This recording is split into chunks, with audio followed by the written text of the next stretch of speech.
Hello and welcome to bouncing knowledge. HTML5 के video tutorial में आपका स्वागत है। आज के इस सेशन में हम जिन टॉपिक्स पे डिस्कशन करेंगे उसमें वैलिडेशन हमारा डिस्कशन का फोकस रहेगा।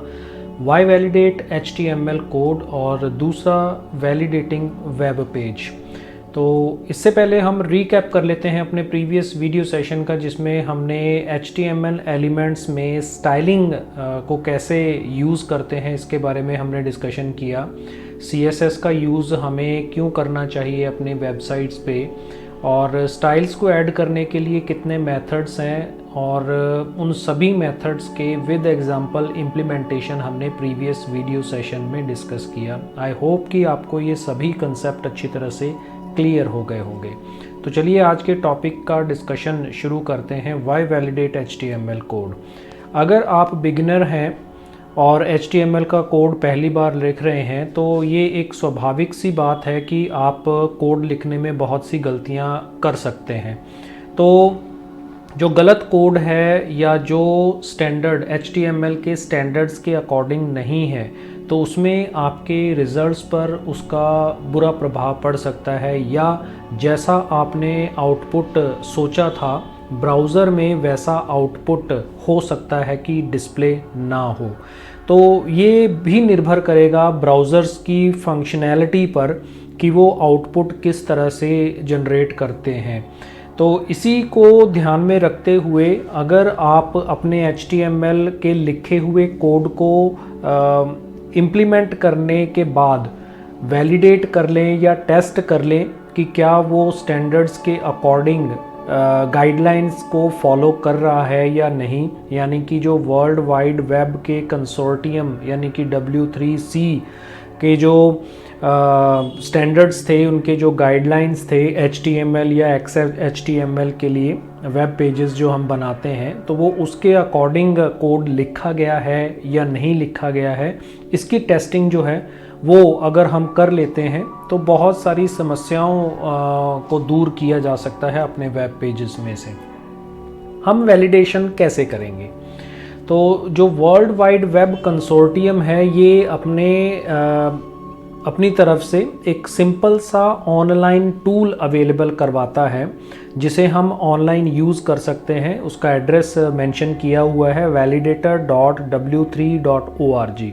यहाँ से हम क्या कर सकते हैं, अपने HTML कोड का चेक ले सकते हैं कि हमने कोड जो है वो सही लिखा है या नहीं, और अगर उसमें किसी तरह की कोई प्रॉब्लम्स होती हैं या कोई एरर्स होती हैं आपके कोड में, जैसे कि आपने किसी टैग को ओपन तो किया था लेकिन उसका जो रिस्पेक्टिव क्लोजिंग टैग है वो हमने मिस कर दिया है, या फिर हमने कोट्स नहीं लगाए हैं एट्रीब्यूट्स के दोनों तरफ, जहां लगाने चाहिए थे वहां हमने नहीं लगाए हैं, उनको मिस आउट कर दिया है। इस तरह की जो छोटी मोटी एरर्स हैं, मिस्टेक्स हैं, वो हम इस ऑनलाइन से चेक करवा सकते हैं जो हमें टूल अवेलेबल करवाया है W3 कंसोर्टियम ने। इसी में वैलिडेशन, अगर हम वेब पेज के वैलिडेशन की बात करें तो वैलिडेशन करने का प्रोसेस जो है वेब पेज के लिए वो ये है कि हम ये इंश्योर करते हैं और कंफर्म करते हैं कि हमारा जो वेब पेज हमने उसके लिए जो कोड लिखा है वो वर्ल्ड वाइड वेब कंसोर्टियम यानी कि W3C के स्टैंडर्ड्स जो डिफ़ाइन किए गए हैं वेब पेजेस के लिए, उसके अकॉर्डिंग हमने उसको डिफ़ाइन किया है, बनाया है। ये HTML के स्टैंडर्ड्स को मेंटेन करता है। अब ये जो वैलिडेशन हम करते हैं उसके वैलिडेशन के पीछे जो रीज़न्स होते हैं उसमें सबसे पहला जो रीज़न आता है कि हम ये क्यों कर रहे हैं।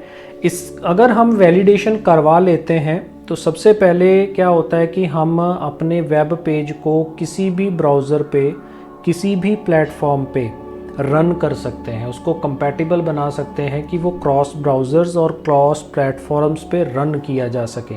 और ये भी कहा जा सकता है कि अगर वेब ब्राउज़र्स के वर्जन में कोई भी चेंजेस होता है या फिर वेब स्टैंडर्ड्स में किसी तरह के कोई चेंजेस होते हैं तो भी वो कंपैटिबिलिटी इशू नहीं आएगा। आपका जो वेब पेज है वो स्मूथली अपने वेब ब्राउज़र के अंदर बिना किसी एरर के एग्जीक्यूट होगा, आउटपुट जनरेट करेगा। ऐसे ही दूसरा पॉइंट जो आता है वो है कि जो स्टैंडर्ड्स हैं, स्टैंडर्ड्स की जो कंप्लेंट्स होती हैं उसके रिगार्डिंग वेब पेजेस पे जो हम इंक्रीज्ड सर्च इंजन स्पाइडर्स या क्रॉलर्स की जो विजिबिलिटी होती है उन वेब पेजेस के रिजल्ट्स के अंदर जो है उनको इंक्लूड किया जाता है, ताकि जब भी कोई यूज़र आपके पर्टिकुलर पेज या आपके वेब पेज पर अवेलेबल कंटेंट को सर्च करता है तो वो उसे अवेलेबल हो।